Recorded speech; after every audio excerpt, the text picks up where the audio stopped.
Salut à tous, j'espère que vous allez très bien. Cette semaine, on a eu le droit au retour de la Ligue des Champions avec notamment un scénario fou à Rome où le gardien de la Lazio, Ivan Provedel, a marqué un but dans le temps additionnel. Donc ça m'a donné envie de vous parler un petit peu de ces gardiens qui ont marqué dans le temps additionnel ou avant. Dans cette vidéo, vous trouverez 10 buts plus ou moins extraordinaires de gardiens.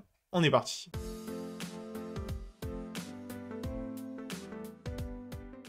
Et je vous propose de commencer par mon but peut-être préféré, celui d'Oscarine Mazuluke en 2016. Donc on est en novembre, en plein match entre Barroca et Orlando Pirates, deux clubs sud-africains. Ce deuxième club mène 1-0 jusqu'au bout du temps additionnel à 96e minute et un corner où le gardien sud-africain Oscarine Mazuluke décide de monter. Je vous laisse apprécier la suite, c'est pour l'histoire.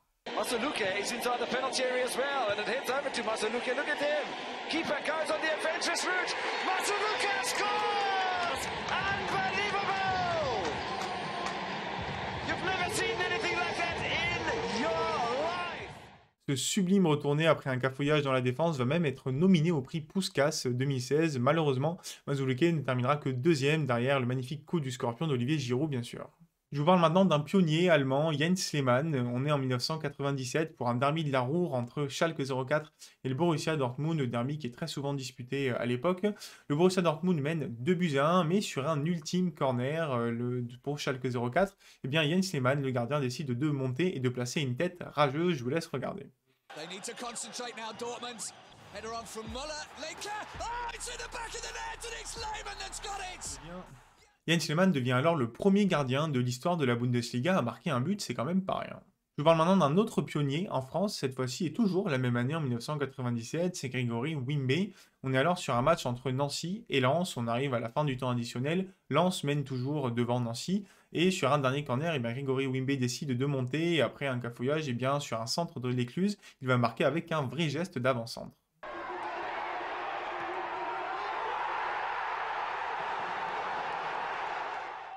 Alors pour le coup, il y a petit débat sur est-ce que c'est vraiment le premier but marqué par un gardien en Ligue 1, parce qu'en fait, il y a longtemps avant, en 1962, on a un gardien qui a marqué, c'était Jean-Claude Hernandez, enfin un but face à Valenciennes, sauf qu'à ce moment-là, il jouait avant-centre parce qu'il s'était blessé au bras et donc il avait changé de poste. Donc on peut dire finalement quand même que Grégory Wimbe, c'est le premier gardien à marquer à ce poste-là en Ligue 1.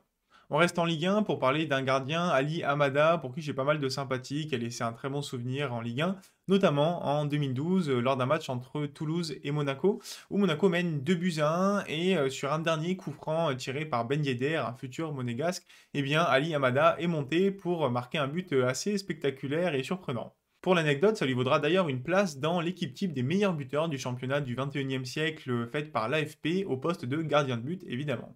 Allez, on part en Belgique maintenant avec Sinan Bola pour le Standard de Liège. On est à la fin de l'année 2009, sixième et dernier match de la phase de groupe de Ligue des Champions. Le Standard reçoit l'AZ, club néerlandais, avec en jeu la troisième place de la phase de groupe et donc être reversé en Ligue Europa. Pour l'instant, le Standard a un point d'avance sur la Z, mais les Néerlandais vont ouvrir le score durant le match et les Néerlandais vont garder cet avantage jusqu'à la 95e minute où, sur un dernier coup franc intéressant pour le Standard, le gardien Sinan Bola décide de monter et le reste appartient à l'histoire.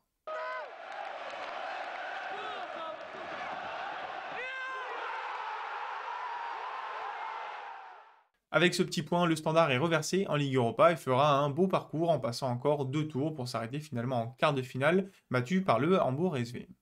Je vous parle maintenant de Yacine Bounou, l'ancien gardien du FC Séville, qui est particulièrement connu maintenant depuis la Coupe du Monde 2022 où il a été excellent, mais qui s'était notamment fait connaître avec le FC Séville lors de la saison 2020-2021, où on est alors en fin de saison, le FC Séville se bat pour une place en Ligue des Champions et reçoit Valladolid. Cette seconde équipe va mener pendant un petit moment 1-0 jusqu'à la toute fin du match où sur un dernier corner et un cafouillage, Yacine Bounou arrive à marquer un superbe but. Header back across goal, but then off the post, and it is Bono, and he scored! Bono has scored! Avec ce match nul, Séville marque un point et réussira à la fin de saison à se qualifier pour la Ligue des Champions. Je vous parle maintenant de Martin Hansen, gardien danois qui est un petit peu moins connu, qui est toujours en activité d'ailleurs, mais qui en 2015 jouait pour le club néerlandais de ADO Den Haag, qui reçoit alors le PSV et qui est mené d'ailleurs pendant une partie du match jusqu'à la toute fin de match où sur un coup franc assez intéressant, le gardien Hansen décide de monter et va marquer un superbe but, rien de moins qu'une Madjer.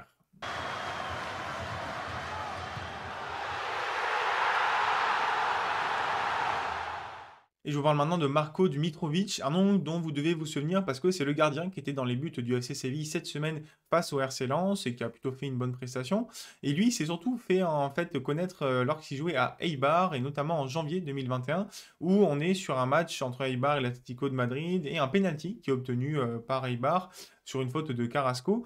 Et en fait, c'est rien de moins que le gardien, Dmitrovic, qui va se présenter face à Oblak pour aller marquer ce penalty. Je vous laisse observer la scène, c'est assez sympa.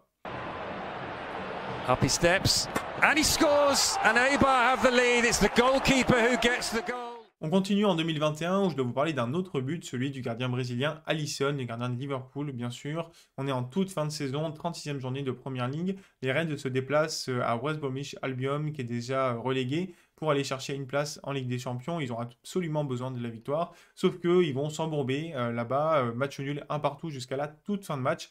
Un dernier corner et Alisson décide de prendre le risque de sortir de sa cage, de peut-être même perdre le match pour aller jouer ce corner et le reste appartient à l'histoire, bien sûr, vous vous en souvenez. It's Alisson! Oh, unbelievable!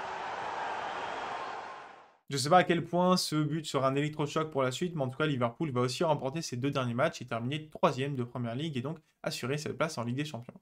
Et je termine bien sûr avec le but de cette semaine, celui d'Ivan Provedel pour la Lazio face à l'Atlético de Madrid. Provedel, il faut savoir qu'initialement dans sa formation, il était plutôt attaquant, et puis il a changé de poste pour devenir gardien et avoir plus de chances d'arriver au haut niveau. Il a passé pas mal de temps en Serie B, notamment avant d'obtenir un premier contrat avec Spezia, un club de Serie A. Et finalement, à l'été 2022, il rejoint la Lazio Rome, donc un club, un des top clubs italiens, pour qui il dispute donc sa 2e saison et avec qui il a découvert la Ligue des Champions cette semaine. Et il n'a rien trouvé de mieux que de marquer un but, tout simplement pour aller sauver un petit point pour son équipe. Je vous laisse admirer.